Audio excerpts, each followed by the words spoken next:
할렐루야. 우리 주님께 감사와 찬양과 영광의 박수 우리 함께 주님께 올려드리겠습니다. 감사합니다. 저를 따라서 같이 한번 고백해 보시겠습니다. 예수님 다시 사셨습니다. 우리 옆에 계신 분들과도 인사 한번 나누겠습니다. 예수님 부활하셨습니다. 아멘. 예수님의 그 부활의 영광과 기쁨과 승리가 저와 여러분의 모든 심령과 삶 가운데 함께 하시기를 간절히 주님의 이름으로 축복합니다. 오늘은 한 주간 어떻게 지내셨는지 인사는 하지 않겠습니다. 한 주간 어떻게 사셨던, 어떤 모습, 어떤 형편으로 지내셨던 예수님의 부활 승리가 우리의 삶의 진정한 승리임을 믿고 그 승리 가운데 거하시는, 놀랍게 주님을 기뻐하며 찬양하시는 우리 모든 성도님들이 되시기를 간절히 바랍니다. 성도님들과 종종 한 번씩 전화 연락을 하거나 통화를 하거나 만나뵈면서 요즘 잘 지내시는지 형편을 묻다 보면 코로나 때문에 참 지치고 힘든 분들이 종종 계신다라는 느낌을 많이 받습니다. 직접적인 영향을 받지 않는 분들은 그냥 모임이 제한적이고 마스크 쓰고 다니고 이런 것이 불편해서 어려워요 이렇게 하시겠지만, 실제적으로 항상 그 코로나 상황 때문에 긴장하고 굉장히 어려운 시간들을 보내시는 많은 분들은 그 2년 넘는 이 시간 동안에 코로나가 이렇게 진행될 것이라고 상상도 못했을 뿐더러 이 시간들이 매일매일이 정말로 이렇게 막 전쟁터 같이, 또 한숨도 이렇게 편하게, 마음 편하게 쉴 수 없는 그런 시간을 보내신 분들도 많이 계시는 것 같습니다. 어쨌든 간에 이러나 저러나 2년 넘는 시간이 지나가고 있는데요, 이제 내일부터는 코로나 거리두기 상황들이 모두가 다 해제된다고 하니 이제 머지않아 조만간에 코로나 상황이, 모든 것들이 다 많이 괜찮아지고 일상으로 돌아올 날이 곧 금방 오지 않을까라는 기대를 하게 됩니다. 이제 뭐가 보여요? 감사합니다.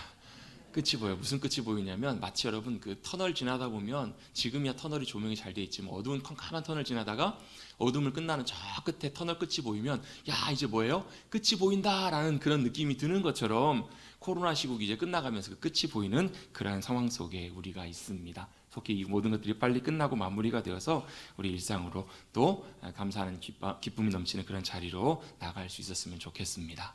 그런데 여러분, 이 코로나 상황도 2년 진행되면서요, 전 세계가 너무너무 힘들어하고 우리 모두도 어려워했는데, 이 코로나와는 비교할 수 없는 큰 암흑과 고통에 비교할 수 없는 정말 쉽지 않는 터널을 지나오신 분이 계십니다. 그런데 그 터널이 어떤 터널이냐면, 인류 어떤 누구도 그 터널을 끝까지 통과한 사람이 단 한 사람도 없는 터널, 죽음과 사망과 저주와 멸망의 터널을 뚫고 나오신 분이 계십니다. 그분이 누구시냐면 부활하신 예수 그리스도 주님이십니다.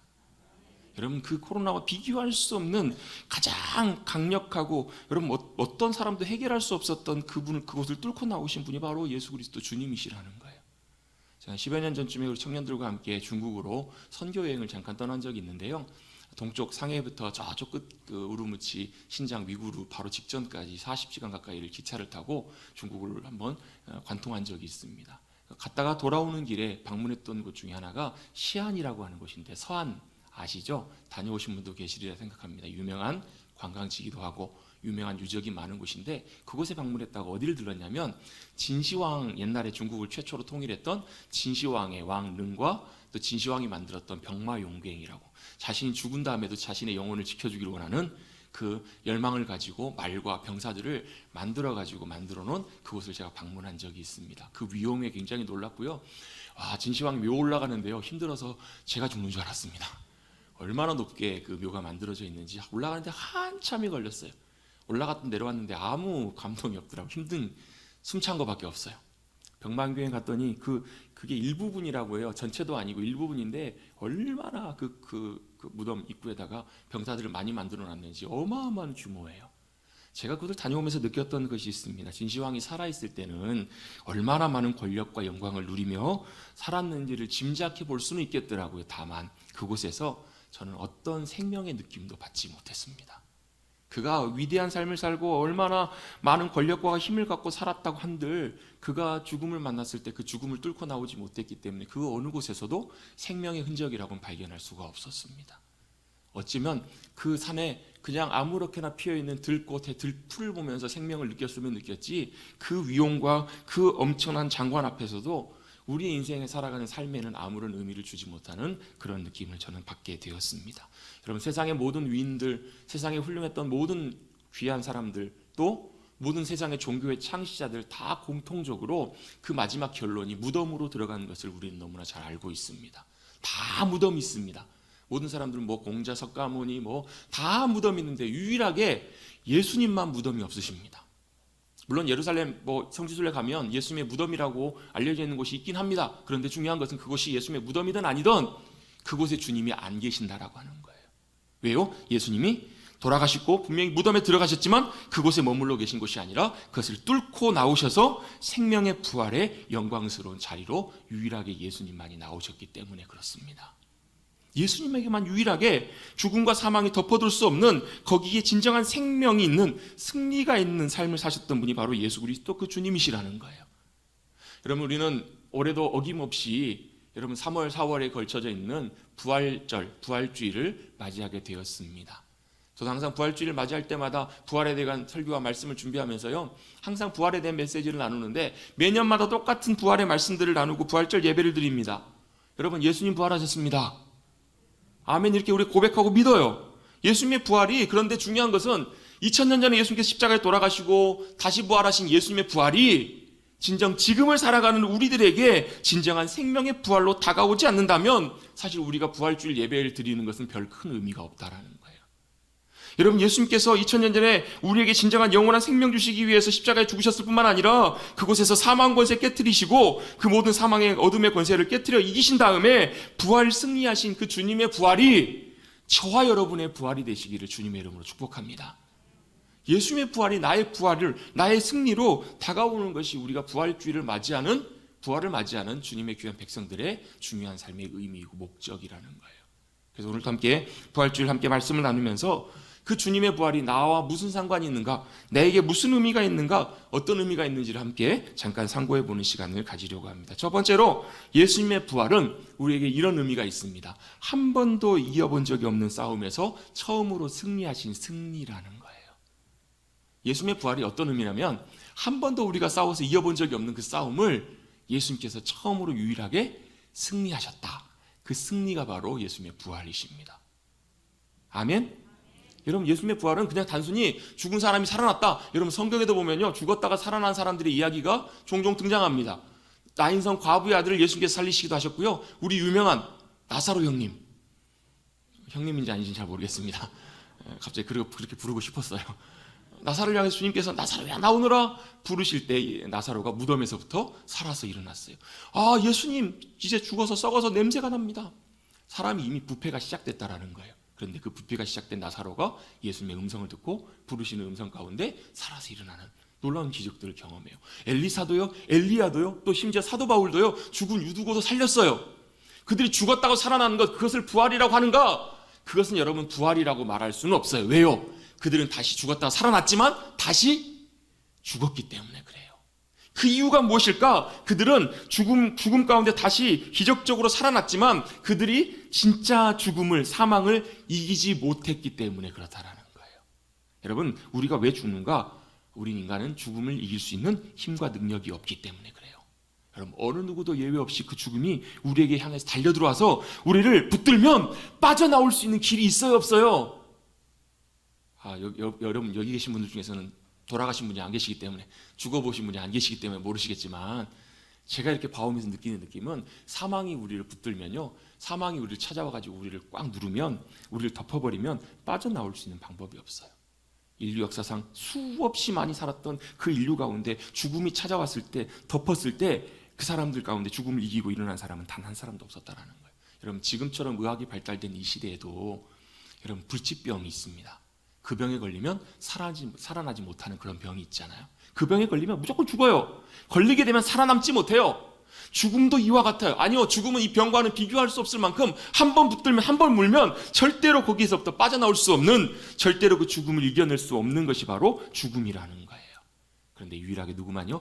예수님께서만 십자가에서 죽으시고 자진해서 죽음의 자리에 들어가셨고, 성경의 표현에 보면 음부에까지 내려가셨지만 다시 그 무덤에서 사망과 죽음의 결박을 푸시고 나오신 분이 바로 주님이신 줄로 믿습니다. 뭐예요? 그 의미가 무슨 의미냐면요, 이미 사망과 죽음이 예수님 앞에서 진 거예요. 예수님 앞에서 패배한 거예요. 더 이상 무덤이 가둬둘 수 없는, 죽음과 사망이 묶어둘 수가 없는. 그래서 여러분 사도행전 2장 23절 24절에서는 제자들이 성령 충만함을 받고 나서 예수님의 부활과 복음을 증거하며 선포할 때 이렇게 외칩니다. 예수님의 부활을 뭐라고 선포하는가? 그가 하나님께서 정하신 뜻과 미리 아신 대로 내준 바 되었거늘. 자, 이게 무슨 말이냐면 그가는 예수님을 말하거든요. 예수님이 십자가에 돌아가신 것이 그냥 우연이 아니라 그냥 사람들이 선동해서 붙잡힌 바 되어서 돌아가신 것이 아니라 하나님께서 미리 정하신 뜻이라는 거예요. 그리고 미리 아신 대로 하나님께서 일부러 내주셨다라는 거예요. 돌아가시도록, 십자가에 죽으시도록 내어주신 바 되었거늘 너희가 법 없는 자들의 손을 빌려 못 박아 죽였으나. 무법한 자들이 예수님을 십자가에 못 박아 죽였다라는 거예요. 돌아가셨다라는 거예요. 그런데 24절에 보면 이렇게 말씀합니다. 하나님께서 그를 사망의 고통에서 풀어 살리셨으니 이는 그가 사망에 매여 있을 수 없었음이라. 사망에 매여 있을 수가 없었다라는 거예요. 왜요? 예수님이 사망을 이기셨기 때문에. 여러분, 주님이 이기셨기 때문에. 여러분, 진다라는 것은요, 힘이 약하기 때문에 지는 거예요. 누군가가 여러분을 힘 센 분이 와가지고 꽉 붙잡으면 여러분 그 떨칠 수 있으세요? 없으세요? 그거보다 더 큰 힘이 있어야 팔을 떨칠 수 있어요. 여러분, 좋은 방법 하나 가르쳐 드릴까요? 팔 힘이 더 약하다. 그러면 여러분 더 좋은 방법이 있습니다. 총이나 칼을 들고 와서 위협하십시오. 왜요? 주먹보다 총이나 칼이 더 세기 때문에 그래요. 여러분, 내가 무언가에 매여 있다면, 묶여 있다면 그거보다 힘이 세지 않으면, 이겨낼 수 없으면 그 묶임으로부터 자유케 될 수가 없어요. 여러분, 인간에게 있어서, 사람에게 있어서 사망과 죽음이라고 하는 것은 바로 이런 거예요. 왜요? 인간이 죄인이기 때문에, 그 죄 때문에 사망과 죽음의 올무로부터 빠져나올 수 있는 인생과 인간은 한 사람도 없다라는 거예요. 아멘? 그런데 유일하게 이 죽음을 승리하시고 이기신 분이 바로 예수 그리스도 주님이세요. 여러분, 예수님의 제자들과 예수님을 사랑했던 여인들이 예수님께서 십자가에서 못 박혀 돌아가시자 너무나 큰 충격을 받았어요. 너무너무 놀라기도 하고 너무너무 걱정도 두려움도 낙심도 되고 절망도 되었던 것 같아요. 그래서 예수님께서 하셨던 말씀이 전혀 기억이 날 리가 없죠. 예수님께서 십자가 돌아가신 다음에 3일 만에 부활하리라고, 살아나시리라고 말씀하셨음에도 불구하고 그들은 싹 여러분, 사람이 너무 막 큰 걱정이나 염려가 있으면 기억이 잘 안 나잖아요. 다른 게 안 보이잖아요. 아마 이 제자들도 그랬던 것 같아요. 예수님을 너무너무 사랑했던 여인들이 예수님이 돌아가셨는데 그 예수님을 잊을 수가 없어서 그 예수님의 시신이라도 한 번 더 보고 만지고 또 기리기 위해서 향품을 준비해가지고 안식일이 끝난 새벽에 아직도 어둠컴컴할 때 그 묘를 향해서 찾아 나갑니다. 어떤 심정, 어떤 마음으로 찾아 나갔을까요, 여러분? 여러분, 우리 모든 사람들은요, 다 무덤으로 나갈 때는 어떤 마음으로 나가는 거예요? 대부분 다 슬픈 마음, 염려하는 마음, 걱정하는 마음, 또 낙심하는 마음, 그런 절망으로 가지고 나아갑니다. 왜냐하면 그 죽음이라고 하는 자리는 슬픔과 고통과 아픔과 절망의 자리이기 때문에 그래요. 제자들이 그 여인들이 예수님을 찾아서 나갈 때 여전히 근심하면서 나갑니다. 걱정하면서 나갑니다. 그리고 그 인생의 끝이 무덤이라는 것을 다 알기 때문에 예수님께서 당연히 돌아가셨기 때문에 거기 누워 계실 것으로 생각하고 나갔던 거예요. 그들이 나갈 때도 걱정하고 나갑니다. 염려하고 나갔습니다. 뭘 걱정하고 가요? 돌을 누가 굴려놨는데, 큰 돌을 우리가 옮길 수가 없는데 그 돌을 어떻게 열고 그 안에 들어가지? 염려하면서 걱정하면서 나가요. 근데 한편으로 보면 참 감사할 일인지 모르겠어요. 돌이 어떻게 돼 있어요? 무덤에 갔더니 돌이 이미 굴려져 있어요. 심히 큰 돌인데 자신들의 힘으로는 열 수 없는 그 무덤 돌이, 막혀 있었던 돌이 굴려져 있네요. 야, 그럼 문제가 해결된 거예요? 안 된 거예요? 해결됐으면 어때요? 문제가 해결됐으면 마음이 어때야 돼요? 걱정도 염려도 이제 다 떨쳐버려야 되잖아요. 근데 그거 아세요, 여러분? 무덤으로 향해 나가는 우리 인생은요, 그 문제 해결되면 또 걱정합니다. 그 문제 해결되면 또 낙심합니다. 이 여인들이 예수님 앞에 나가서 이제 걱정하고 갔어요. 돌을 굴려야 되는데 돌이 안 굴려졌어요. 근데 돌이 딱 해결됐네요? 그럼 괜찮아야 되는데 여전히 낙심하고 절망해요. 왜요? 아직 그들은 예수님의 부활 승리를 보지 못하고 믿지 못했기 때문에 그래요. 여러분, 우리 인생의 끝은, 모든 끝은 항상 다 무덤, 절망, 죽음에 향하여 가게 있어요. 어느 누구도 예외 없이. 아무리 화려하고 대단한 인생을 사는 사람, 아무리 엄청난 승리를 맛보고 경험했던 사람도 결국은 그 무덤 앞에서는 다 굴복할 수밖에 없어요. 다 절망하고 낙심할 수밖에 없어요. 우리의 인생도 다 똑같아요. 그곳으로 나갈 땐 다 절망하고 두려워하고 낙심합니다. 돌문이 굴려져 있는데 이제 괜찮은가요? 아니요. 가봤더니 예수님의 시신이 또 없어요. 얼마나 그것도 가지고 또 낙심하고 실망하고 낙심해요. 괴로워요. 고통해요. 언제까지요? 부활하신 주님을 만날 때까지. 부활하신 그 주님, 실제로 거기에 주님이 안 계셨잖아요. 그럼 그 말씀이 생각이 나야 될 텐데, 주님이 어디 가셨나? 여러분, 이 말씀의 의미는 이런 거예요.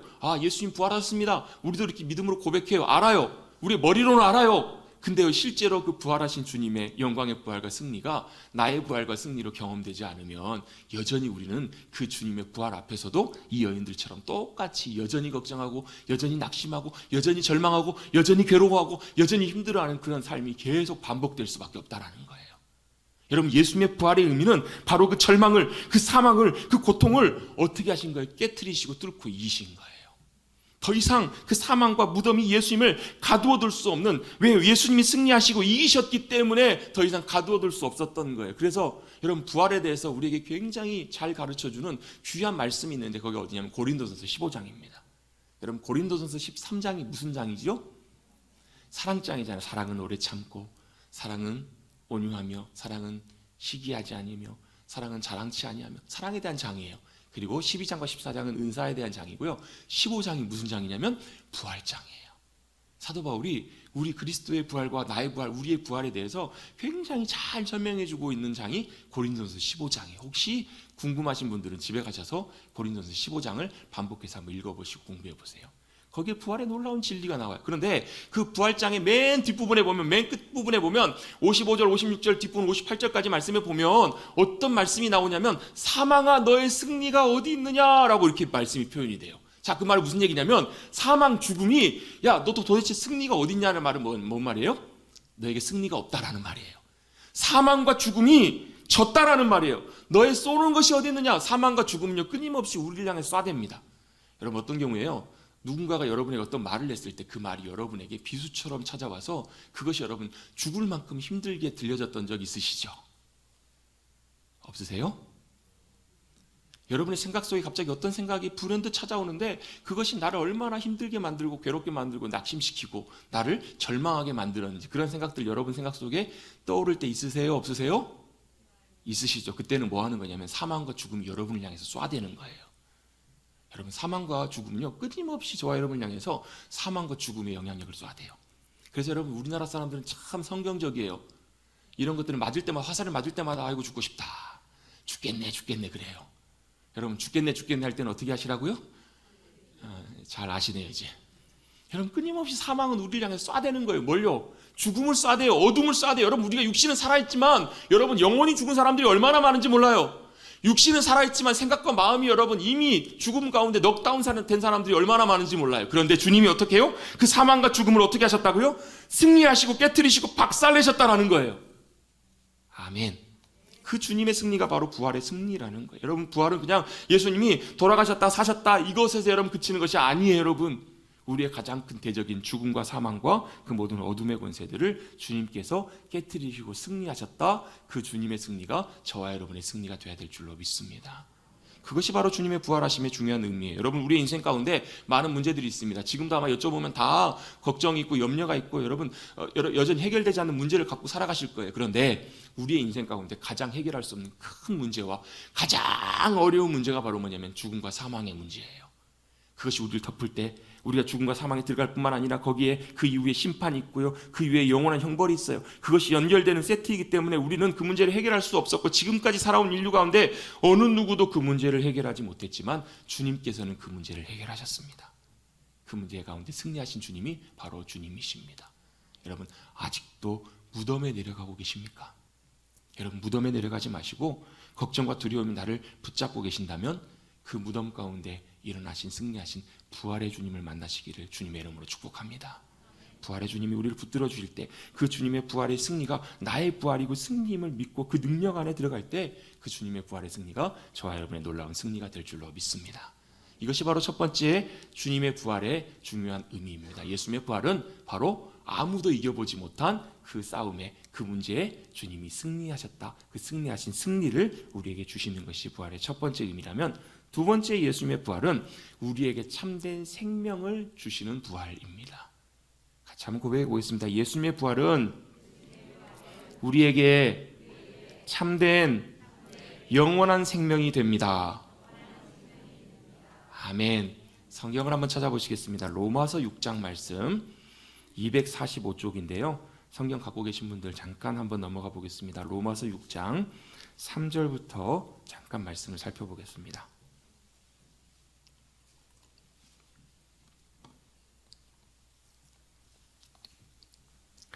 3절부터 잠깐 한번 봅니다. 제가 3절 말씀 읽어볼게요. 무릇 그리스도 예수와 합하여 세례를 받은 우리는 그의 죽으심과 합하여 세례를 받은 줄을 알지 못하느냐. 4절은 같이 한번 읽어보겠습니다. 시작.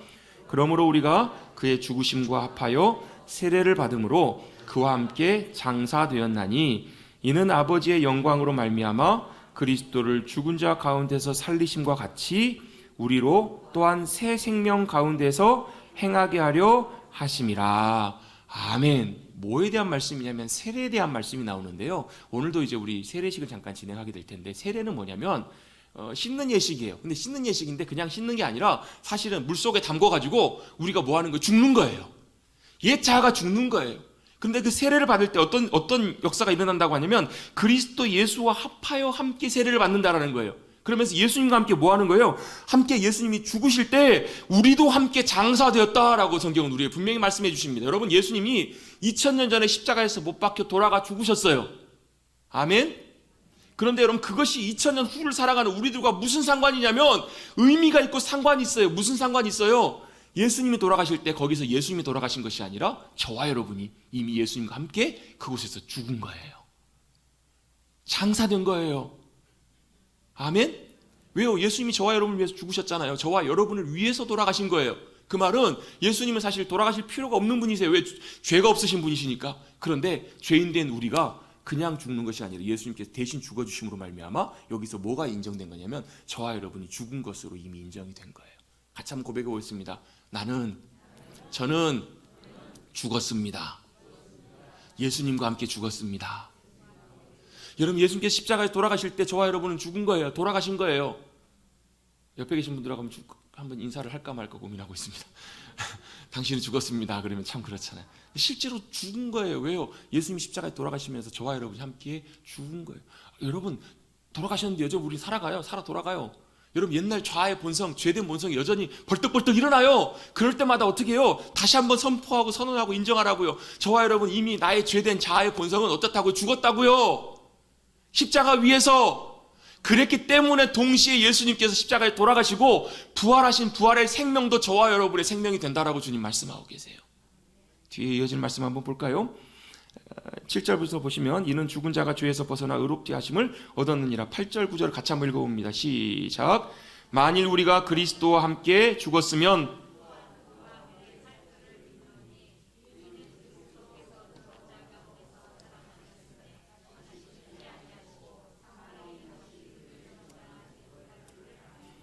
아멘. 그리스도와 함께 죽었으면 그와 함께 살 줄로 믿는다라는 거예요. 그리스도께서 죽은 자 가운데 살아나셨기 때문에 다시 죽지 않냐고 사망이 다시 그를 주장하지 못한 그 생명이 저와 여러분의 생명이 된다라고 주님 말씀하고 계시는 거예요.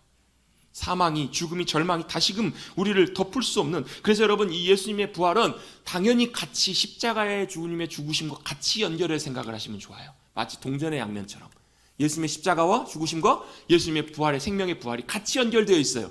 그래서 예수님의 십자가의 죽으심이 우리에게 생명이 되는 거예요. 여러분, 그 레위기 말씀에 보면 그런 말씀이 있습니다.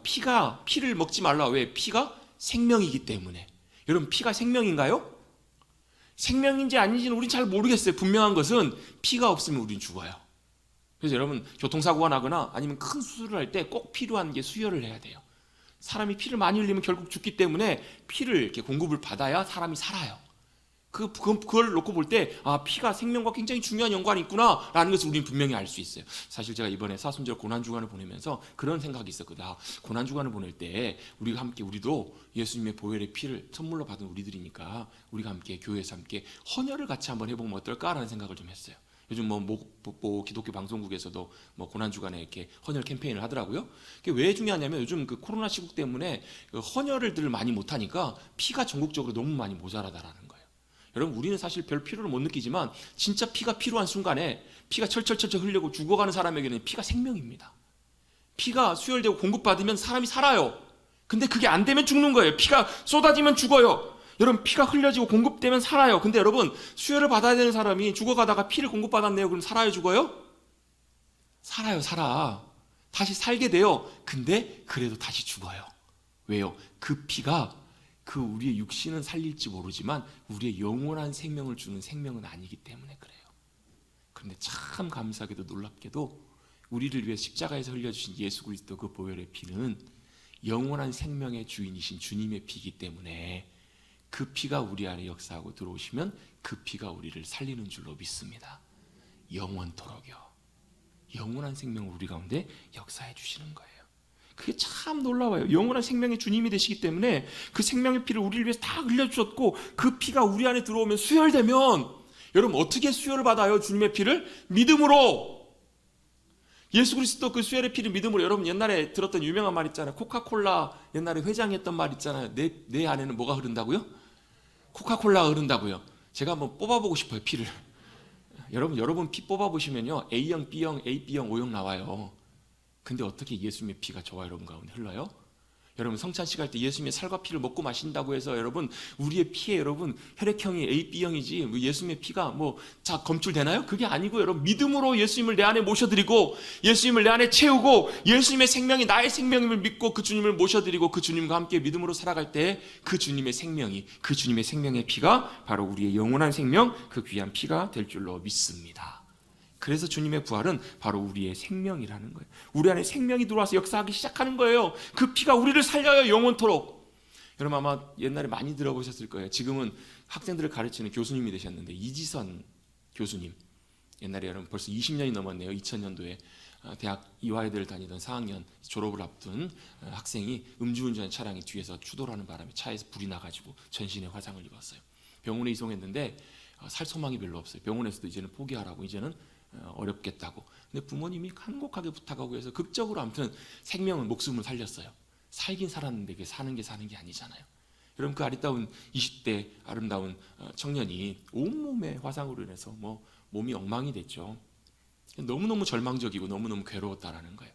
그때 그 자매가 만났던 큰 두 사랑이 있는데, 한 사랑은 하나님 아버지 예수 그리스도를 통한 사랑, 그 사랑이 그를 다시금 일으키고 소망 가운데 일어나게 했고요. 또 한 사랑은 부모님의 사랑이었던 것 같아요. 어머니가 혹시라도 이 아이가, 딸이 잘못된 생각할까 봐, 혹시라도 너무, 사실 입장 바꿔놓고 저와 여러분이 그런 상황이라면 밤새도록 괴로워하고 하루 종일 고통이 끊이지 않는, 그뿐만 아니라 여러분 화상이 낫는다고 해도 여러분 그 살아갈 앞날이 어떨지 짐작이 되잖아요.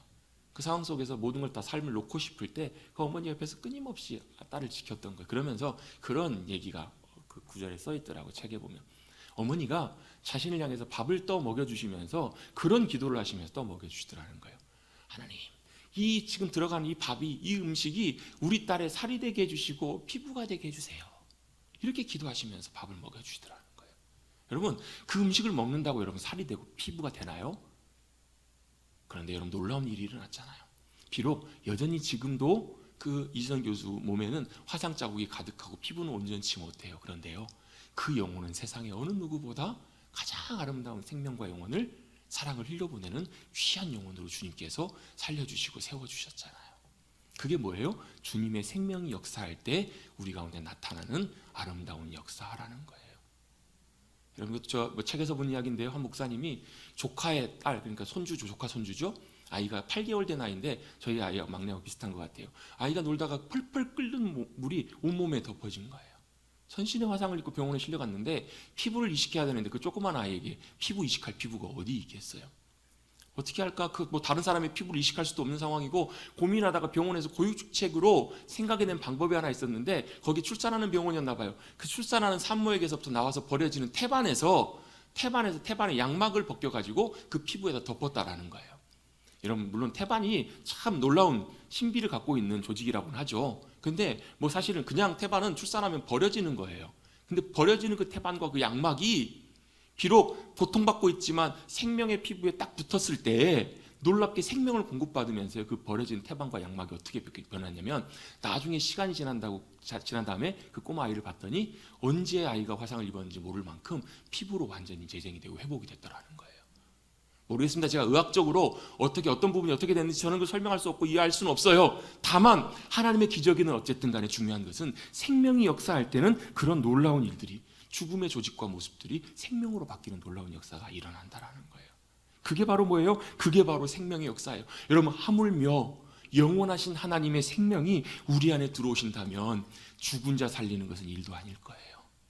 그 생명이 우리 안에서 역사하시게 된다면 그 영혼을 살려내실 뿐만 아니라 절망과 낙심 가운데 있는 이들도 잡아 일으켜 주실 거예요. 우리의 모든 삶을 새롭게 변화 주실 거예요. 여러분, 주님의 부활은 저와 여러분의 영원한 생명이 되는 줄로 믿습니다. 여러분, 그 주님의 부활을 바라보실 때마다 우리 가운데 허락해 주신 그 생명이 우리 가운데 역사하고 계심을 믿고 고백하시고 그 생명이 우리의 영혼을 새롭게 해주시는 귀한 은혜를 누리시는 저와 여러분 되시기를 간절히 주님의 이름으로 축원합니다. 마지막 세 번째입니다. 예수님의 부활은 그렇기에 우리에게 생명을 주셔서 그 생명이 우리를 아름답게 변화시키신다는 거예요. 여러분, 한번 상상해 보시겠습니다. 주님이 우리를 영원토록 살게 해주세요. 여러분, 몇 살까지 살고 싶으세요? 우리 양문사님 몇 살까지 살고 싶으세요? 제가요, 할 수만 있다면 한 200년 200년 너무 작나요? 한 500년은 사셔야 되려나요? 500세까지 사셨으면 좋겠습니다 해가지고 500세까지 살게 해드린다면 좋으시겠어요? 안 좋으시겠어요? 다들 우리 할머니들 옛날에 거짓말처럼 아이고 내가 빨리 늙으면 빨리 죽어야지, 다 거짓말인 건 알고는 있어요. 근데 여러분 생각해 보세요. 200년을 사는데요, 지금처럼 200년을 산다면 그 인생 200년 살아도 그리 행복하진 않을 거예요. 그렇죠? 왜요? 지금처럼 육신이 연약해지고 지금처럼 골골거리고 아픈데 이렇게 골골거리는 시간들이 10년도 아니고 20년도 아니고 100년이고 200년이고 500년이면 오히려 그것이 더 절망적이고 괴로울 거예요. 여러분, 주님의 영원한 생명의 부활은요, 우리를 어떻게 하시냐면 영광스러운 모습으로 변화시켜 주십니다. 지금에 있는 모습, 여전히 고통 가운데 있는 우리의 육신에 썩어져가는 그 모습이 아니라 새롭게 변화시켜 주시는 귀한 모습이 우리를 바꾸신다라는 거예요. 여러분, 아까 고린도전서 15장 말씀을 드렸는데요, 고린도전서 15장 말씀에 보면 이렇게 말씀하세요. 우리가 썩어져 없어져 버릴 그것으로 영원한 생명을 누리며 사는 것이 아니라 하늘의 것으로 새롭게 입힘을 입는다. 그래서 여러분, 주님의 부활은 뭔가 하면요, 놀랍게 주님께서 우리를 새롭게 옷 입혀 주시는 거예요. 한 목사님이 장례식을 갈 때마다 참 마음이 어려웠던 그 시간인데, 언제냐면 장례식을 치를 때 보면 하관을 하고 취토하는 시간이 있잖아요. 그러니까 흙을 처음에 집례자인 목사님이 제일 먼저 흙을 덮으면 가족들이 다 이제 남은 육신을 흙으로 돌려보내기 위해서 덮는데, 그게 너무 마음이 좀 안 좋더라는 거예요. 저분이 흙이 덮어질 때 얼마나 아플까, 얼마나 괴롭고 얼마나 힘들까, 그런 생각들이 많이 드셔가지고 이제 평신도 때 너무너무 그게 좀 쉽지가 않더라는 거예요, 마음이. 그런데 그분이 어느 순간인가 뭘 깨닫게 됐냐면 부활의 의미를 깨닫게 되면서 그 부담으로부터 자유케 되신 거예요. 뭘 가르쳐 주시냐면, 우리가 부활의 영광에 참여한다는 것은 마치 오래된 옷을 벗어버리고 새 옷을 입는 것처럼 썩어져 버릴 옛 육신을 벗어버리고, 어떻게 해요? 부활의 영광스러운 모습. 여러분, 예수님이 부활하셨을 때 제자들이 잘 못 알아보잖아요. 왜 그랬을까요? 육신의 몸을 갖고 부활하시긴 하셨는데 그 몸이 예전의 몸과는 비교할 수 없는 영광스러운 몸으로 변화되셨기 때문에 못 알아보신 거예요. 못 알아본 거예요. 마찬가지로 부활의 영광은 뭐가 있냐면 우리에게 놀랍게 변화시켜 주시는 놀라운 은혜가 우리 가운데 덧입혀지는 거예요. 그러면서 부활에 대한 말씀을 15장에서 말씀하면 이렇게 말씀합니다. 너희가 하나님의 나라를 유업으로 받는 것은 썩어질 육신의 모습으로 받는 것이 아니라 썩지 아니할 영원한 영광스러운 모습으로 변화될 것이다. 새로운 옷으로 주님께서 덧입혀 주실 것을 우리에게 말씀해 주고 계시는 거예요. 할렐루야. 그래서 여러분, 제가 올해 부활주의를 이렇게 준비하며 생각하면서 무슨 생각이 드냐면, 부활이 마치 뭐가 같냐면 꽃과 같더라 이런 생각이 들어요. 겨우내 죽어간 것처럼 보이는, 메말라 보이는 나무에 뭐가요? 생명이 함께 했더니, 봄이 되었더니요, 비교할 수 없는 아름다운 꽃으로 아름답게 피어오르더라는 거예요. 벚꽃이 떨어졌더니 이제 철쭉이 피기 시작해요. 아름다운 꽃이 막 피어오르는 것처럼 저와 여러분의 부활의 영광이 우리 가운데 임하였을 때 저와 여러분도 그 놀라운 부활의 영광으로 옷 입게 될 줄로 믿습니다. 변화되는 거예요. 새롭게 되는 거예요. 우리의 고통의 옷들을 다 벗어버리고 겨울에 우리의 모든 인생들은 다 지나가고 주님께서 아름답게 영광스럽게 꽃피게 하여 주실 줄로 믿습니다. 그 부활의 주님을 우리가 만날 때 기쁨으로 소망하며 담대하게 제자들처럼 나아가게 되는 거예요. 여러분, 부활은 죽음과 사망을 이긴 승리의 부활입니다. 목사님이 급하게 구역장님이 연락을 받으셨는데요, 그 구역장님이 연락을 하신 이유가, 목사님, 병원에 지금 입원해 계신 집사님이 각혈을 하시고 굉장히 위독하시대요. 병원에서 연락이 왔어요. 목사님이 급하게 구역장님과 함께 병원을 방문했어요. 그랬더니 감사하게 다행히 그 집사님이 각혈은 멈추고 코에다가 산소호흡기를 꽂고 이제 의식은 좀 괜찮으시고 대화를 어느 정도 하실 수 있는 그런 상황이셨던 것 같아요.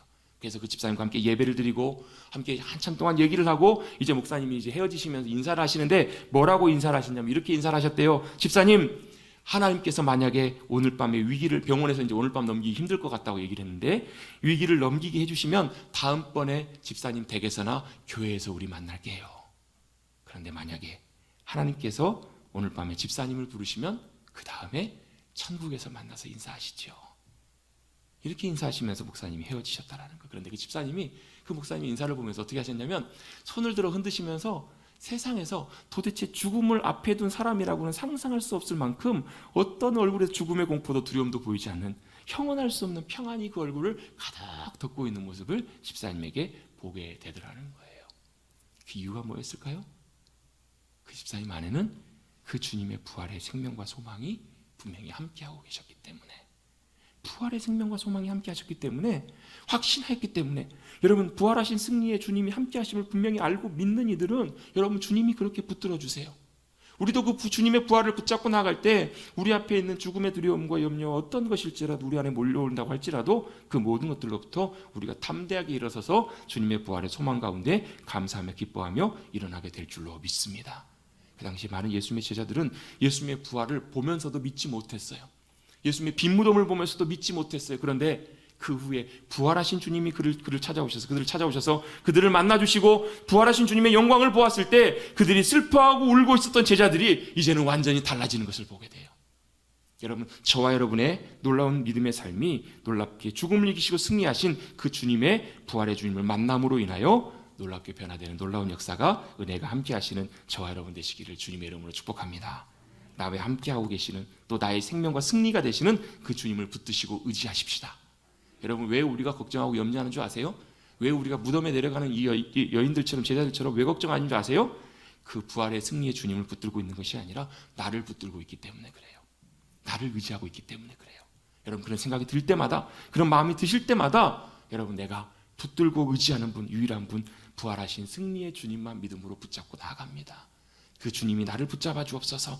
이렇게 믿음으로 소망하며 승리하며 나가시는, 부활의 영광을 맛보며 나가시는 저와 여러분들이 모두가 되시기를 간절히 주님의 이름으로 축복합니다. 아멘. 옆에 계신 분들과 인사 한번 나누겠습니다. 부활의 승리의 주님을 만납시다. 그 부활의 주님의 승리가 우리 가운데 함께해 주셔서, 그 부활하신 주님이 우리를 만나 주셔야 돼요. 붙들어 주셔야 돼요. 터치해 주셔야 돼요. 붙잡아 주셔야 돼요. 그 부활의 승리와 영광의 주님을 만나고 놀랍게 승리하시는 저와 여러분 되시기를 간절히 다시 한번 주님의 이름으로 축복합니다. 하나님 아버지, 감사합니다. 오늘도 주님께서 사망 권세, 죽음의 권세, 세상에 아무도 이길 수 없었던 그 권세와 힘을 이기시고 승리하신 주님, 부활하신 귀한 이 아침에 주님 앞에 나와 주님의 부활을 축하하며 감사하며 예배드리게 하여 주시니 감사를 드립니다. 아무도 이기지 못했던 그 승리를 주님이 하셨음을 다시 한번 기억하며 그 주님의 부활의 생명이 우리의 생명으로 역사하실 수 있도록, 부활하신 주님께서 우리 가운데 찾아와 주시고 만나 주시는, 터치해 주시는, 붙들어 주시는 귀한 은혜를 경험하는 주님의 부활의 승리를 누리며 생명으로 살아가는 우리 모두가 되게 하여 주시옵소서. 주님의 부활을 함께 기뻐하며 찬양하며, 또 부활하신 주님이 우리 가운데 찾아와 주셔서 우리의 주님 되어 주심을 감사드리며, 이 모든 말씀 거룩하신 예수님의 이름으로 감사하며 기도드리옵나이다. 아멘.